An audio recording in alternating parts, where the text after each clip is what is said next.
Hi guys, it's Jasper here, and today I'm joined with Mark Marsh from Niche Website Builders. So Mark, why don't you quickly introduce yourself? Hey Jasper, yeah, thanks for having me on. So I'm Mark Mars. I'm one of the co-founders at Niche Website Builders.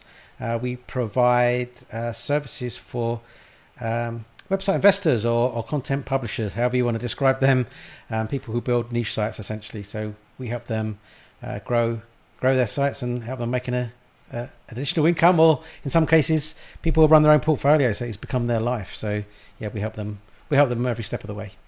Cool. Yeah, I guess there's a lot of different names for what we do. I'm not settled on my version of it yet, but yeah. So you guys mentioned that that you've been working on a pretty cool project where you kind of analyze. I believe it's over 5,000 sites so far, and you kind of analyze all of them to see what the average requirements are to reach a certain amount of income or traffic. Yeah, that's right. So yeah, we've been working.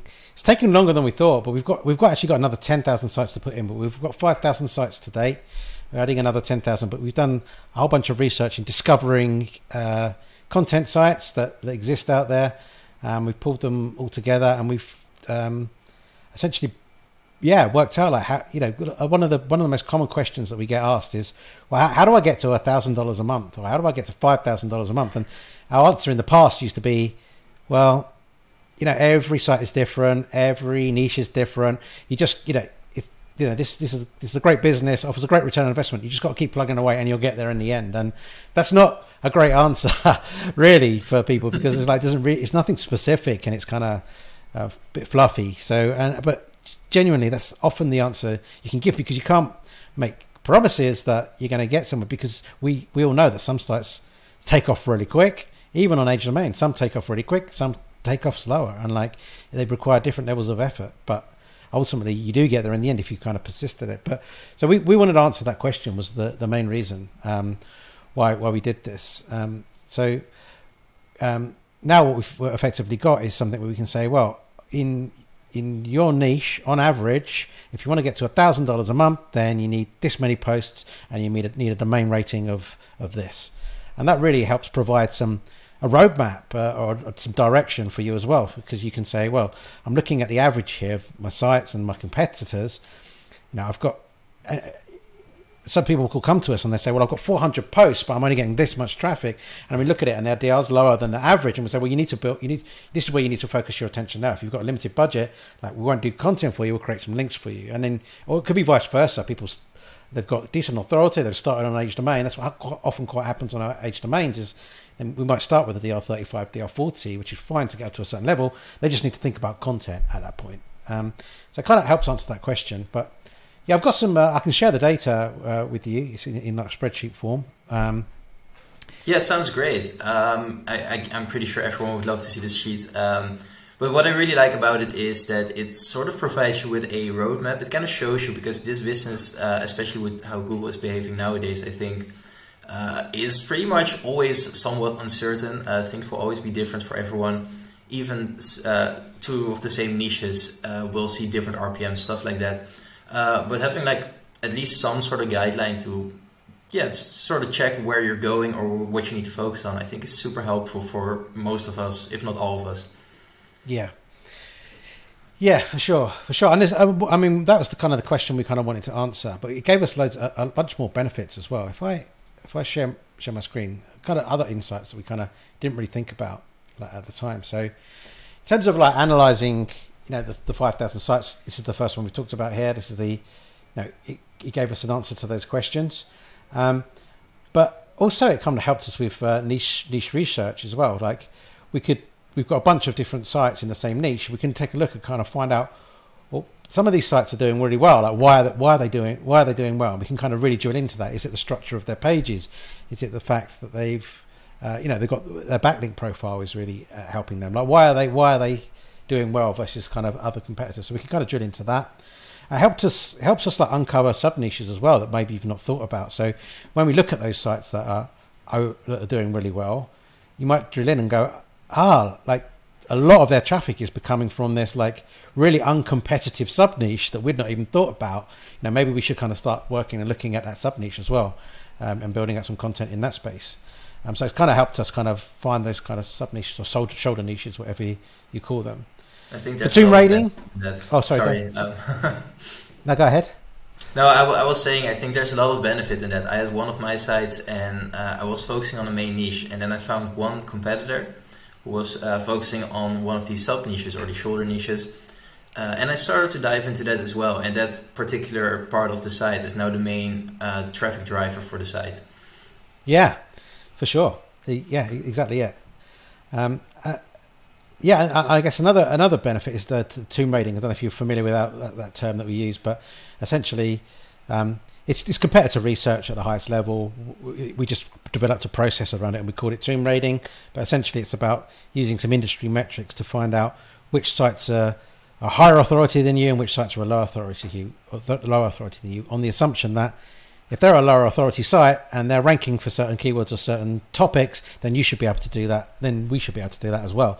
So we can use this data then to like tomb raid some sites to find the opportunities there amongst the competitors. A bit like finding the sub niches, really. Yeah, cool. We also managed to be able to use this to benchmark our own projects or our clients' projects. So we say, is the project that we're building, is it performing above or below average? And if it's performing like below average, then why is it performing below average? And we go back to that, digging into the competitors, finding out why that is. Again, is it the structure of the site? Have they got FAQs and FAQ schema on their site? Like why is that they're performing differently? So it kind of helps us give us, are we on track or are we not on track with this site? It also helps for sites that are for sale in a couple of ways. So, is when we look at a site that we're looking to purchase, or one of our customers looking for a site that's looking to purchase, and they say, and we go, okay, well, actually, this site is like performing below like what would we expect given the authority of it and given the amount of content. That could be a red flag. That could be like maybe it's just not a very good site, but also it could be an opportunity. Again, maybe it could be that they are performing below average, but looking at their competitors, like this is the stuff that they're missing. Again, it could be some schema that they're missing. It could be the things that they're missing from their reviews or whatever. But it actually gives us an opportunity to say, okay, well this site is below what we'd expect. What is the opportunity there to pick that up and improve it? Cool. And lastly, very valuable data, I think. Yeah, this is all stuff that kind of just came out of it. We didn't really think of ahead of doing the project. And helps us, I already mentioned this, helps us understand where we should focus. Should we focus them on links or content? Because or you're above the average. So here's the data we've got, just to explain it a little bit. I've kind of hidden a column here, which is like all of the sites that we've got listed, but we've kind of given the site a niche. And then we've got the number of pages, the DR, we've got traffic that they get. This is all Ahrefs data. And then a banding. So because they're at 110, they're between 50 and 150,000 here. Yeah, just a sort of range. Yeah, which is what builds this table, essentially. So this table up here is for all niches. So you can see some of these haven't got a niche yet. It's because this is work in progress. So we haven't assigned these a niche yet. And there's 5,000 sites in here. Like I say, we've got another 10,000 to go in. So hopefully we'll have 15,000 all done at some point. But what we can see here is this is for all niches, regardless. And this is all the niches that feed into that. So food, travel, pets, fashion and beauty, lifestyle, tech, gardening, health and fitness. We've got another one that doesn't fit any of these. Spiritual, sports, crafting and hobbies, and music. So what we can see is, if I want to get to $1,000 a month, on average, I need a DR35 and I need around 383 pages. Now, what I will say, this is just purely taking into account advertising revenue. So we're assuming an EPMB of $25 here. Of course, you can monetize a site in a million different ways, but we just can't predict, if you've got an e-commerce store, how many products you're going to sell. If you do affiliate, like what your affiliate offers are. Do you have private offers? Do you work with Amazon? Like we can't estimate that. So almost what we're looking at here is like, this is almost the base level of earnings that you can get from your site if you just put ads on it. Awesome. And the 25, is that what you see on average for all of your projects? Is that how you came to the 25 EPMV? Yeah, I mean, it seemed like a good number. Sometimes it's higher, sometimes it's lower. Like, it seemed to be I a typically good, also a go good with middle, 25 as an ground. average. Typically 25, Yeah. sometimes I say 20, but it seems like right around the average, yeah. Yeah. Yeah, so it's good to broadly. It's pretty broad, but yeah. Obviously, it can be a bit lower, can be a bit higher. But yeah, just based on one revenue stream. So I can expect to be a DR35 with 383 posts to get to $1,000 a month. Now, what I will say as well is that, again, because this is Ahrefs data, Ahrefs generally underreports traffic. It's getting better, like, over time, I think. It definitely seems like it's better than it was like a year ago. But still, often we see this underreported 2 or 3 times. So this is still, again, a very pessimistic view on probably what the traffic is and therefore what the revenue is from ads. But we'd rather be pessimistic than optimistic and then kind of over deliver, if you see what I mean. So this could be 2 or 3 times higher in theory, if depending on the reporting for Ahrefs. But let's assume this is kind of accurate. So it'll take us this many pages and this DR. But something that's really interesting that stands out straight away really is that you'll see it's not actually a lot more effort to take it to the next level. So I'm at nearly 400 pages there. Add another 200 pages, so an extra 2/3 of the pages that you've already got. Take the DR from 35 to 42, which is a huge jump. Gone from 1,000 to 3,000. So I've only added 2/3 of the content, but I've sort of 3x the revenue here. And if I look at the next level up again, I just need to get to a 46. So I've gone from a 35 to a 46. I've now got 800 pages, so kind of double what I had done at that level. But now I'm at nearly $6,000. So I've kind of 6x the revenue. I only really doubled the content and added a few more links to kind of get the. Well, I guess I've added 11 on. So it's not insignificant to get from 35 to 46, but it's not something that's overwhelming either. It's something that's definitely achievable. Yeah, I guess it kind of circles back to, they always say that the first like $100,000 is the most difficult to make, and it gets easier after that. I think sort of similar applies to this. Yeah, that's true. You've got to build a baseline, and then it kind of starts rolling along. So it's cool to see this. It's actually similar to what I experienced with my sites back when one was doing very well. So yeah, it looks really good. Yeah, so we've got it based on different niches here as well. So we've got food. That's got 615 food sites there. Like travel 330. I mean, so these data, obviously it gets slightly less accurate the less sites you have, but still it's a decent number of sites. The weird thing about the food one is that it seems to be quite easy to get to a certain level. You only need to be a DR12 to get to that 10 to 25 traffic level, 96 pages, and you can be earning this. It steps back up quite quickly to 43 here, 48, 55.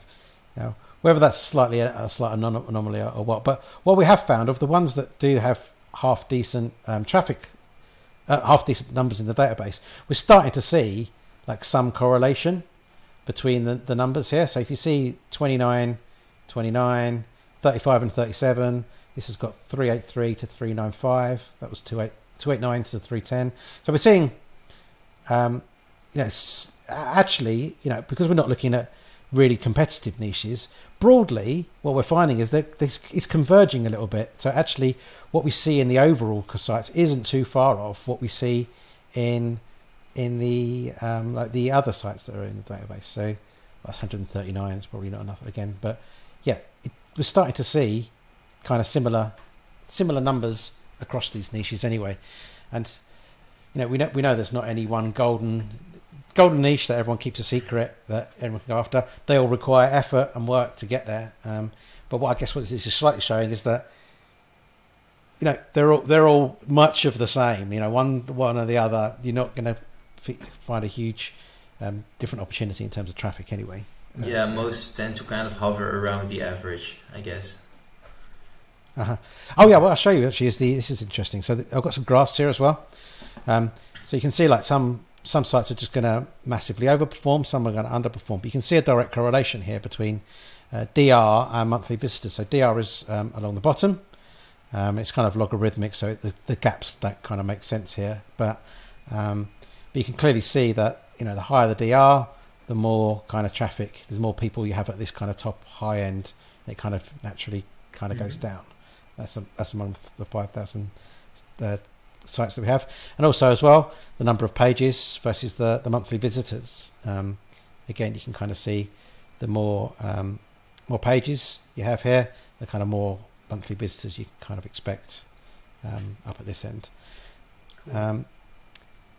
There is kind of a weird anomaly here, and we haven't really got to the bottom yet of whether this is the way that we've found the sites, or it's Ahrefs, or it is some genuine thing that happens within Google. But like, you can almost see a clear little step here at 1,000 pages. It's almost dead on 1,000 that it steps up, and you almost can expect a certain level of traffic at that point. And then here, what are we at, like 3,000, and we've got this one site here that hangs out. But other than that, they're all up here. So it's something we need to drill into a little bit more. But overall, it's kind of paints a clear picture. And of course, you'd expect that, right? More pages, the more keywords you're going to rank for, and therefore the more visitors. So it's not rocket science, but no. Yeah. Cool. So, so I wanted to share that with you, of course, and we're actually, one of the things that we have is that, okay, now that we've got this, if I need to then improve and I've already got 400 pages or 600 pages, but my DR's too low, like, what do I do about that? And we're really excited because we've just launched a service which generally, like, people would think was not for niche site owners, right? People don't think of digital PR, and I don't think that's what I'm going to do for my niche site. It doesn't seem like natural. People don't, and I think the most common reason that people think that way is because you think of big brands doing PR campaigns. You think about it costing a lot of money. It's going to be a lot of creative, a lot of work that kind of goes into that. And but we really wanted to be able to get those highest top tier links, like from the best like publications in the world, but make it so that it's affordable and makes sense for niche site owners as well. And we've come up with that, and like super excited to share this with you because me too. The results we've been getting are insane. Yeah, so I've got a few things like we can cover here just to cover off like why digital PR makes sense and how we've made it make sense for niche site owners. So we've got like what is digital PR, so we'll cover that off. Why is it a premium choice? Talk about building your moat, like how you can protect yourself from competitors and Google through digital PR. Why digital PR isn't just for big brands with big budgets. Some people as well. Another question that comes up: isn't it just vanity metrics? In PR, it's not like real. It doesn't really help your site. Well, we kind of cover that off as well. And then we'll cover off like how we do it, so that if you kind of wanted to go ahead and do it yourself, we're always very public about kind of sharing what it is that we do. So in terms of like what is digital PR, so really what we're doing is creating stories for journalists, and we do this in a number of ways. I probably won't go into that yet because I've got a slide on that later on, but ultimately what we're trying to do is we want to trying to create something that's newsworthy, and we build up relationships with journalists to kind of maximize the coverage of the story that we create. So we have access to media databases that don't come cheap, but it allows us to find hundreds of journalists that work in the niche that we work in. Maybe they're the editor within the gardening section of their publication, for example, or maybe we can do keyword searches as well to find out people that have been talking about topics, whether they're, regardless of what part of the newspaper they write for, how they've been talking about certain topics, and kind of bring them into our prospecting list. So it's about creating stories, finding the right journalists who would be interested in that story, and then reaching out to them and landing like these really high quality links. That sounds so. Why is it really interesting? Sorry. Yeah, sorry. I just keep talking. So yeah, please interrupt me. Please go ahead. You've got no, go ahead. Honestly, hopefully you're as excited. Everyone we kind of talked to about this is really excited about it. But hopefully you are too. But I already did that one. So yeah, why is it the premium choice for link building? So we're acquiring like links from the most reputable publications in the world. Like if you wanted to be white hat and squeaky clean and like absolutely have the best links that are out there, and we're talking like Forbes, BBC, MSN, CNN, LA Times, you know, all of these kind of ones that I've listed here, you know, and more, then who wouldn't want a link from like one of these places? And if you want to kind of build trust with Google, you can't do it any better way than getting direct links from like these leading publications. You also don't really buy these, right? Sorry. Yeah, you can't buy them. Yeah, so this is all organic. We're not paying like for these links. We just have to create stories that are newsworthy enough, that are interesting to enough journalists that they wanna write a story about it. Cool. So we know, you know, we've looked at we looked at the data there. We saw that there was a strong correlation between the, you know, DR and links, and we know, you know, it's always been in Google's algorithm that links matter, right? They were the first. That's what separated Google from all the other search engines back in the day. Everyone else used to do just on page stuff. Google started factoring in backlinks, and that's what made them become the dominant search engine in the early days. So backlinks is like a vote of confidence. They'll see if someone links to you, and a lot of people start linking to you. If the leading publications start linking to you, that's a massive vote of confidence. If Google sees that, then they're going to really kind of trust you as well. So I've kind of done one slide before the other, but one way that this will help is that if you think about your competitors and how you're going to beat them in the SERPs, like if you've got these hard to get links, like you said, Jasper, you can't pay for, like if they're going to want to overtake you, they've got to go and get those links as well. And if you can raise your domain authority, your domain rating to a certain level, people aren't really going to go after you as well, because they're going to see that as too much hard work and too much effort, and it sort of shields you from the tomb raiding exercise that we do. But anybody doing competitor research where they're trying to isolate those sites that are overperforming, that are just a low authority site, but they're ranking for stuff, you know, if you've got a higher authority, you're just going to be harder to knock down off the SERPs at that point, because you've just got these awesome backlinks. And as I mentioned, like, you know, it really helps with EAT as well. If you've got a direct link from the BBC and Forbes and a whole bunch of other kind of leading sites, of course Google's going to look at that and go, yeah, like this is probably a trustworthy site, right? Like these major publications are linking to us. So, you know, that's going to insulate you from updates somewhat, because you've built up some trust within Google by having that backlink profile. Sounds and like overall, I could use. Sorry. Yeah. I keep getting your sites have got hit. So yeah, for sure. And so overall, this makes your website like much more solid. Like hopefully you won't feel those fluctuations in the updates that you get, and just a more desirable asset in general, right? If you look to sell your site down the road and you've got a bunch of these high quality links, you know, you're going to demand a higher multiple for your site, because it's going to be much safer and much more protected from your competitors and from Google slapping it down as well. So we call this, people use this term, building your moat. Like this is how we would describe it essentially. So we to build this moat around your site, layer of protection. I would agree. Just a defensive line around your site. Yeah. So isn't digital PR just for big brands? So yeah, I think this is why I kind of alluded to at the start. People think about it as being really expensive, a lot of work, really costly and time consuming. And why would I want PR and as a niche site, right? So we've been working on an offering that kind of makes sense. And, this means top tier links for everyone, as I put there. So, and I guess the other question that people ask, isn't it just vanity metrics? Like, isn't it just impressions? People looking at, like, I don't care about that as a niche site owner. Like, I don't care if someone's like sees my brand or whatever. Like I've even got a persona on the site. It's not even me. Like no one's going to remember my brand after they visited that one article. Like anyway, so it's not like I'm Adidas or Nike or whatever. It's like, that's totally true. Like brands care about that, even though they can't necessarily measure the return on that. They do care about that. But maybe we'll care about that further down the road when we've built our site into a genuine like business. But right in the early days, at least, we don't care about that so much. So we don't care about the vanity metrics. We ultimately care about rankings, traffic, and ultimately earnings. Right? That's what we're trying to achieve at the end of the day. Yeah. So So basically, how do we leverage digital PR to boost our SEO? It's, we already know that getting links and quality links is really going to make a difference in boosting your opportunity to rank in the SERPs and protect you.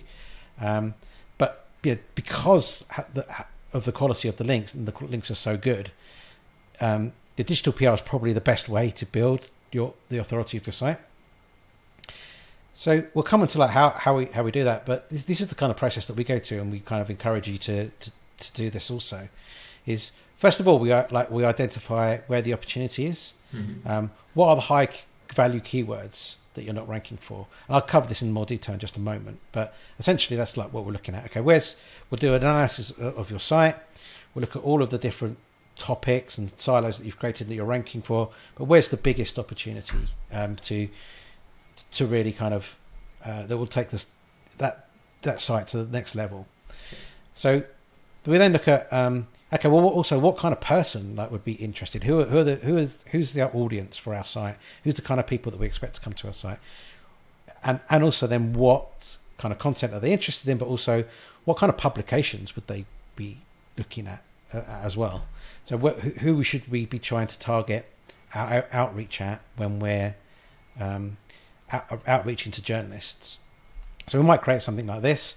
It's very simple, like high level, who's the person we're targeting and why, and what are the publications that they might end up looking at that we should target, but also target similar to these kind of publications as well. Cool. And ultimately, the final phase is deliver. So we build a media list. So I mentioned that we've got access to the media databases, but there are other ways that you can build these lists. It's just more time consuming through Twitter, through going to the websites and looking at who is the editor for your niche within that publication. We reach out to a whole bunch of journalists. We test subject lines because journalists are really busy. Quite often what we find is we'll reach out to them multiple times because they have busy days. They just never get to your email. They get hundreds of emails a day. And so we change the subject line just to see if we can garner their interest on a second attempt or a third attempt. So we're sending the same thing, but we're just sending it with a different subject line to try and just get them to open it one time, really. Awesome. So we send all the assets that we've created for the story and the story. We send it out to everybody. We get awesome links. We do this thing called media mornings every morning where we look at emerging topics or that are essentially in the news and identify newsjacking opportunities. So an example I can give for this is, I always give the same ones, boring, but the fuel prices went up recently. If you kind of take a look at Google Trends, you can see that in Google Trends, when the fuel prices went up, the people searching for electric cars went up fivefold, and you can kind of start to build a story around that. So then sorry, go ahead. Oh, I wasn't saying anything. No, go ahead. Oh, okay, sorry. I guess I knocked the table. Sorry. No worries. So we're just trying to identify all those different opportunities that are just there, and that's kind of how we end up getting a lot of our work. So these are the strategies that we employ. So it's newsjacking. It's exactly what I said. Every morning our team gets together. They scan the news. They're constantly looking at the news, and then they'll go, okay, for this site, we can do this spin. Or we can make a story out of this because using this data. And the data we might use might be government data. It might be data in Google Trends. It might be in Ahrefs. It might be anywhere, but something that we can kind of just use to put in front of a journalist something that's topical that they're writing about that they haven't seen before, that gives them that additional piece of information that they want to share. Cool. The other thing is data campaigns, this is something that's more detailed. So it's not necessarily topical, but we'll go ahead and go, okay, we're working this specific niche. Let's go away and review some data and build up a story around the data that we've collected. So that might be a big process of collecting data, chopping it up in all sorts of different ways. I mean, a good example of this that works really well within the US is that you'll find I don't know, definitely among the states, they like to have that competition. So if you do the top 10 states for, I don't know, most popular beaches or best places to go or whatever, then they love it if they're top and their neighbouring states like below them, because they'll want to write about that. There's things like that. We do similar campaigns as well. You can use like hashtags in Instagram. Again, as I say, the most popular beaches. How many times have people Instagrammed the beach, or used a certain hashtag within Instagram and we can kind of start to build some data about that. So we use social media. We use a whole bunch of different potential data sources to kind of build ideas and campaigns that we can send out to journalists. It's pretty cool, I have to say. I would have never thought of going the hashtag route on Instagram just to see how many times something is mentioned, but it's a great way of collecting data.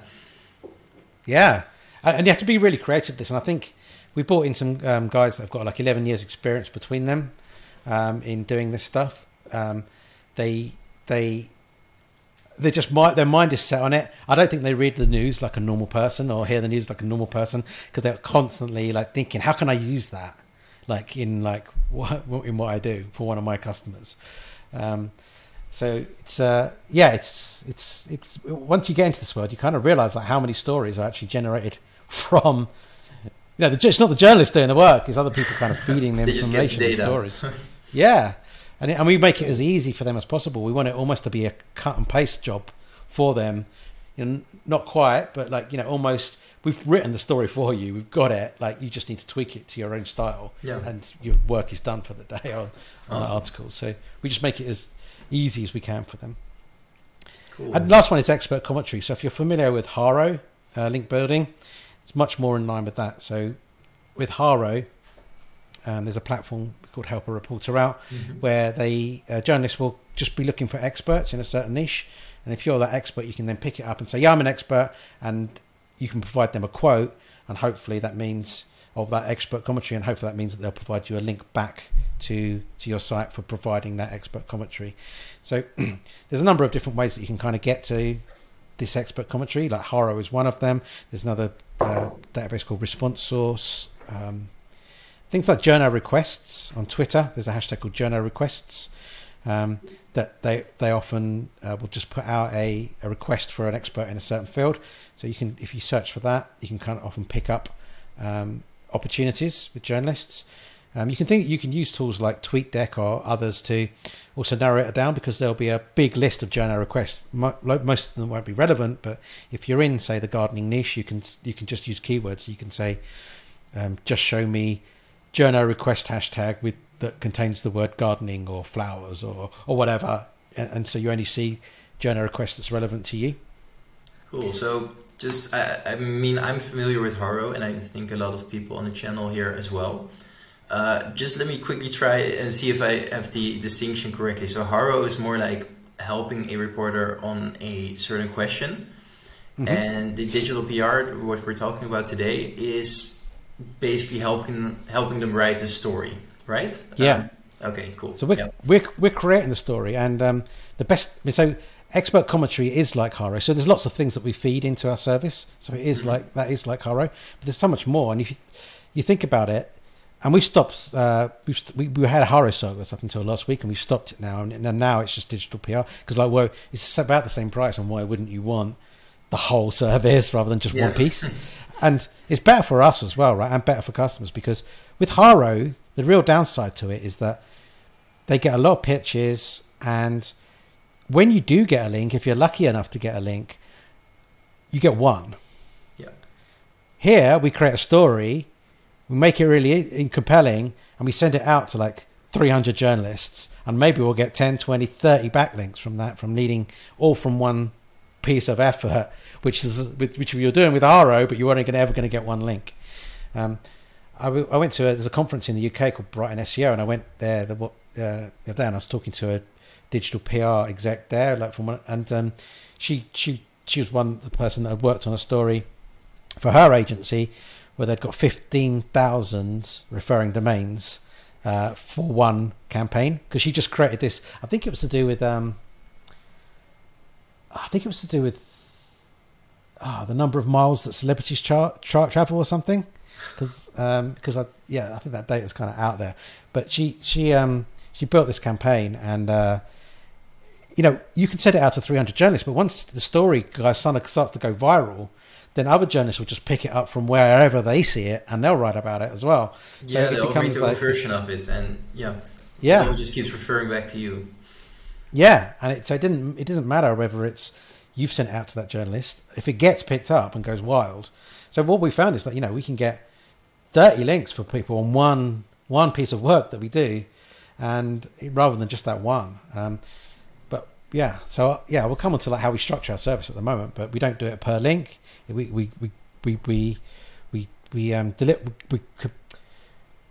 guarantee to deliver a certain amount of work, and we have a minimum number of links, but it really is a minimum. It's like normally it's like way more than what our minimum is, but we want to at least, again, for niche site owners, like for brands, they understand that some work, some don't. Sometimes you get lots of links, sometimes you won't get many. For niche site owners, like, it's their hard-earned cash, right? They want to know they're going to get something in return. So we wanted to have at least a minimum, but like that is really a minimum. It's like you should be getting more than that, but at least you're going to get a certain amount of coverage. Yeah, that's basically the same as what you guys did with the Haro service. I tried it out, and I believe there was also a minimum, but in the end you just got way more. Also a couple, I forgot what it's called, but you just got way more. There's literally just a floor in place just to make sure that, you get what you pay for, but you typically get more. Yeah, and the thing with the other thing, I guess, that our now current digital PR campaigns is different from Haro, is that Haro is getting a little bit polluted with people who are actually just niche sites that are kind of pitching in there. Yeah, so you end up with like, it's not the leading publications all the time. You still get some good ones, and you kind of learn how to spot them and that, but you still end up with like a little bit of a mixture, and it's kind of and there are other sources that mean you can avoid that by using journal requests. Who the journalist is writing for example. But also we're pitching out to like the 300 journalists, and we know who they are. We know that they're going to be good links. So that just in general, the links are just overall better.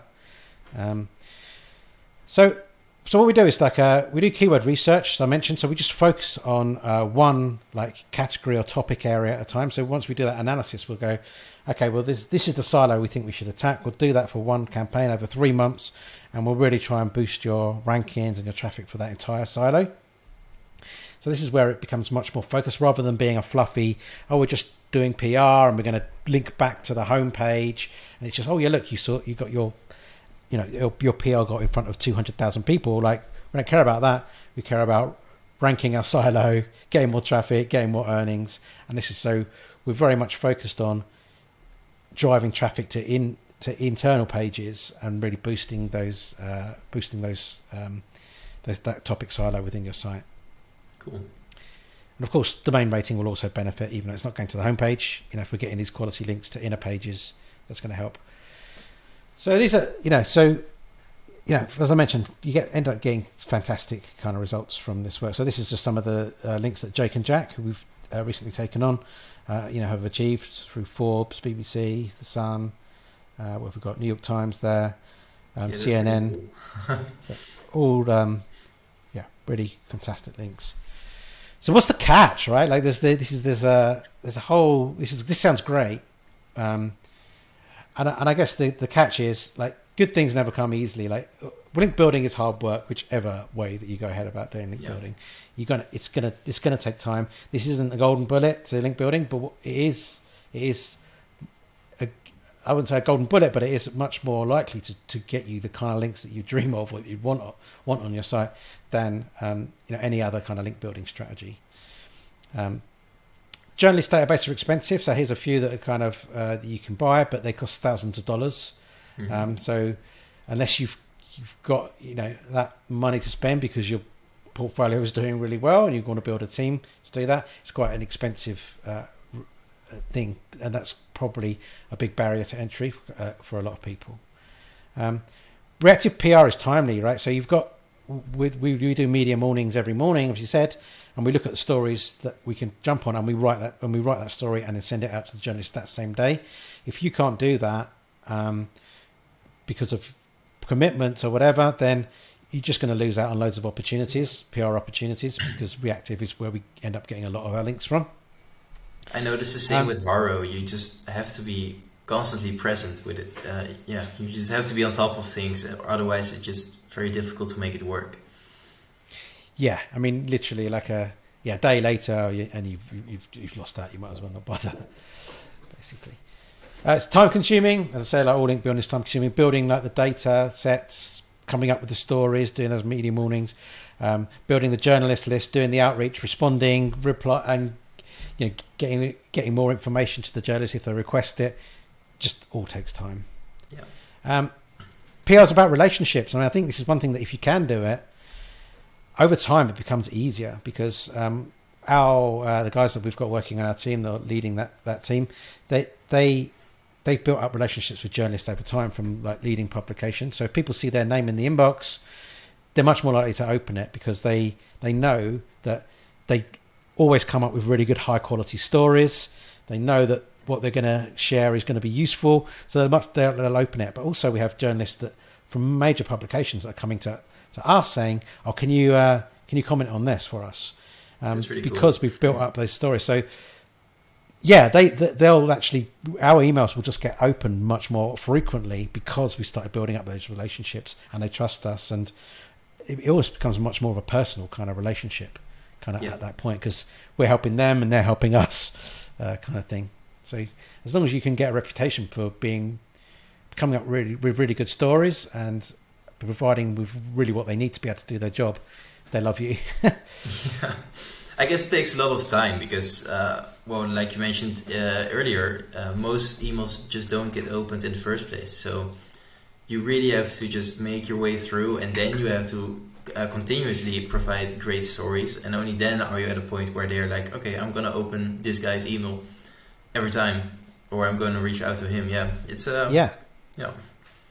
And it generally does. It genuinely works like that. Like, I'm not just saying that, they see your email and they're much more likely to open it. It's they know that they're going to get a good story. Mm-hmm. If they see, because if you're credible and you always come up with really insightful stuff, they know that you're going to come up with something good, and they're going to want to write about it. So it's almost like they can't wait to open the email because they want to read it, because they know that you're going to have brought something to their attention that they didn't know about, that they really want to write about. So it's almost like it gets to the point where you're just feeding them, and they're just like, and you're almost not guaranteed a link, but like they're much more likely to go with you because they know you and trust you. Awesome. So this is the only kind of promotional slide. Like next, I hope, Jasper. But it's fine. Yes, like there is like link building is time consuming. It is expensive if you want to use a media database. There are other ways that you can get journalists' names and contacts, but way harder than using a database. Again, that adds more time consuming if you want to try and build your own journalist database for your sites. But it can be done. But if you don't have all of this to do, we do provide now a service that doesn't start at $5,000 a month like a lot of PR agencies do. Again, we really wanted to focus on being able to make this within reach for new site owners. So this is kind of how we've structured it. Our lowest offering is $1,200 a month, and this is for reactive PR only. So that's the newsjacking stuff where we'll see stories and then we'll build something and pitch it to the journalist. Over that, it's a campaign, so it's 3 months, $3,600. We'd expect 9 organic placements. Sorry, I say we guarantee a minimum of 9 placements. Mm-hmm. As I said there, but it's often like much higher than that, and it could be like way higher. We're talking here, and we've just launched this service just 2 or 3 weeks ago, so we can't like solidly say what like on our average is or whatever. But in a few months' time, we'll be able to say what our average is for kind of each of these services. But right now, we say we guarantee 9. It's still a good result because it's still, I can't remember the exact amount, but it's about $400 maybe a link. So even if you've got that, but if they were all links from those like high-end publications, that's still pretty good value. Yeah. The fact is, though, we started working with some customers this month on it because we just launched a service, and I was talking to Jake, who heads up the service, and we've already achieved over 9 links for a couple of those customers in the first 2 weeks, and we've still got 2.5 months left. Awesome. To deliver the rest of the work. So just to give you an idea, like you know, it can be significantly higher than that. The next level up, we have the second and third levels. Really, it's just we actually have more assets that we create, more content that we create. So we'll create a data-driven asset. So we'll go away and do more of the looking at data, going off to a data source and really putting out a lot of data, digging into that, and creating something of much higher value that we'll put onto your site that we can then direct journalists to. And what we find is that, you know, reactive PR will get you a certain amount, but if you've got some compelling data that you're sharing with journalists, that's much more likely, I don't like to use the word viral, but it's much more likely to go and get a whole bunch more links because of it's an interesting piece of work that you've created. Exactly. And then also we do 2 thought leadership pieces of content that we also then ship out to journalists as a PR exercise. The difference between that one and the exclusive one at the top is that we'll also create much more visual. For the second one, we create the data. The second one, we'll create a lot more visual assets to go with that data. We do more. We do 4 thought leadership pieces as the 2, and we have a full content strategy, which is kind of, we just go into kind of more detail about finding out kind of the opportunities within your site and mapping out over time, you know, how we're going to target all of the different areas of your site through digital PR. So yeah, I mean, so starting at $1,200 a month, I think we're the first to do it within our niche direct space. We think that's achievable. It's similar to Haro's service that we were charging for before, except it's more of a complete digital PR service with the opportunity of getting just way more links as well. So that's kind of where we're at with that.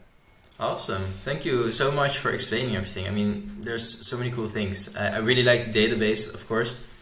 There's a lot of things to learn from there. And what I really like about it is that it's not like a roadmap, or it isn't like do this and you'll get success, but it kind of nudges you in the right direction. And then typically, at least in my experience, well, if you're short on articles, we all know what to do. It's just write more. But the whole DR side of things and backlinking is a little more difficult. So I think the digital PR nicely ties back to that. Yeah. I mean, it's it's kind of our go-to link building method now. It's like, now that we've got it, now that we understand it, we've forked out on the databases and stuff. We've got them in house.